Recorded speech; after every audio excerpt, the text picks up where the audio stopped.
everybody, my name is Tanya and welcome to my July TBR. So I can't believe that it is the middle of the year already, that's just insane, but here we are and here's what I plan to read in the next month. So at the start of the month I was participating in the Read-Along Read-Along, so there were a few things that I read at the start of the month that were covered in my Read-A-Rama TBR, and I will be talking about those in my Read-A-Rama wrap-up very shortly. So I'm not going to talk about those here, but let's get on to what I've got planned for the rest of the month.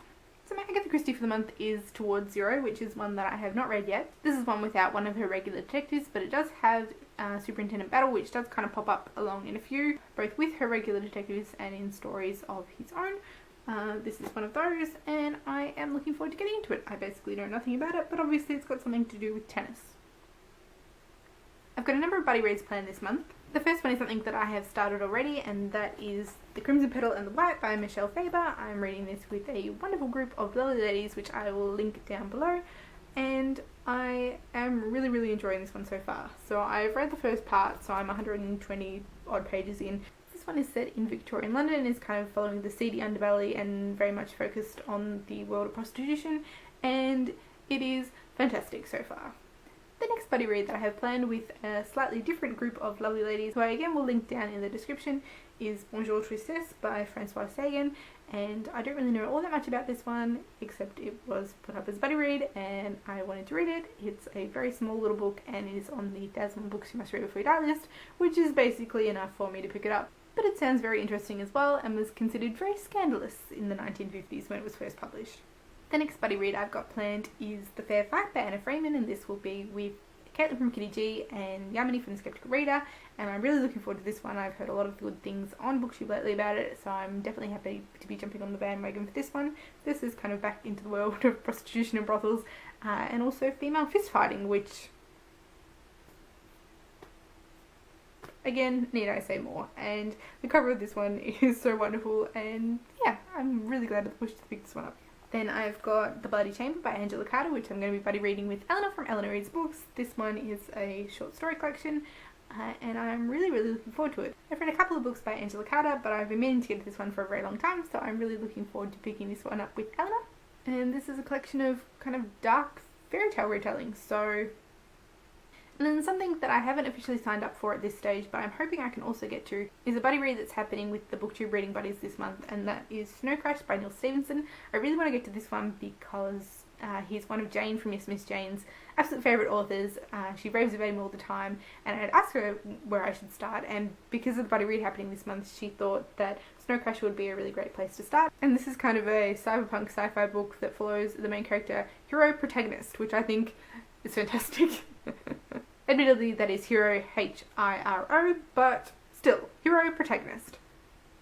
Then I have accepted that I am a month behind in this read-along, but I would like to continue on with the Inda series by Sherwood Smith. I'm up to the third book, King's Shield, which is a month behind, but that's okay. But I'm hoping that I continue on because the way The Fox ended, I really want to dive into this, but I've just got so much else that I am wanting to get to this month. We'll see how it goes. And then something else that I'm wanting to get to this month is To Kill a Mockingbird by Harper Lee, because of course Go Set a Watchman is being released in the middle of July, so I'm hoping that I will be able to reread To Kill a Mockingbird in preparation, because it's been a very long time since I've read this one, and then pick up Go Set a Watchman when it's released, because of course. I'd also like to continue making progress on my school books project. Again, I haven't picked out the books that I'm wanting to read this month, but I've still got a few shorter Year 11 books to read, so I'll pick what will fit around everything else that I'm trying to do this month, and what will fit around my BookTube recommends pick that I pick out of the jar. And so let's find out what's in store for me this month.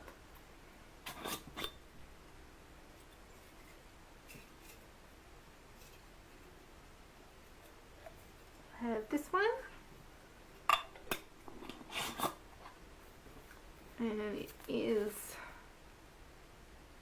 I don't know why I do this, I can never read it, but you guys see it before me. It is The Incarnations by Susan Barker, which is the book that was recommended to me by Holly at Library at the Edge of the World. So here we go, and can we just, this cover, it is beautiful. This is one of Holly's favourite books of last year, and she described it as a layered narrative quite like Cloud Atlas, which I have still not got to. And I kind of hoped that I would end up reading that one before I got to this, but that's okay. I'm kind of happy to read this one first and see what I think about it without that comparison of Cloud Atlas, and maybe after reading this one, if I really like it, and I am hopeful that I will, that will be the push to finally read Cloud Atlas. So, all good. So I'm looking forward to getting into this one. And then for audiobook this month, I am finally moving on in Robin Hobb's Farseer trilogy, and I have started Royal Assassin, which is the second book in the trilogy. I started listening to this one right at the end of June, and it will probably take me the whole month of July to get through because it's quite a long one. I'm really enjoying it so far, although I really do want to smack Fitz. But that's okay. I can deal with this. Robin Hobb, of course, has been hugely popular on BookTube, and I started the series back in February, and I've been intending to continue on ever since, and it just hasn't happened. So I finally said, right, I've got a gap now in where I'm listening in my audiobooks, I'm going to do it. So I have started this one. Hopefully I will be able to continue on to the third book, and then get to the Live Ship Trader series, which everyone is loving at the moment, because I want to get on that one. So this is my ridiculous July TBR. Hopefully I will be able to get through everything. But I'm really, really excited about everything here, so there's that. I do have a week off from work at the end of July, which originally coincided with Booktubeathon, but now the dates for that have been moved to the next week, which is a little bit inconvenient, but at the same time it will help me clear all of this stuff before moving on to whatever fits the Booktubeathon challenges when they're released. So, you know, it's all good. So if you've read any of these ones or have any questions, do let me know. As always, thank you all for watching, and I will see you next time. Bye!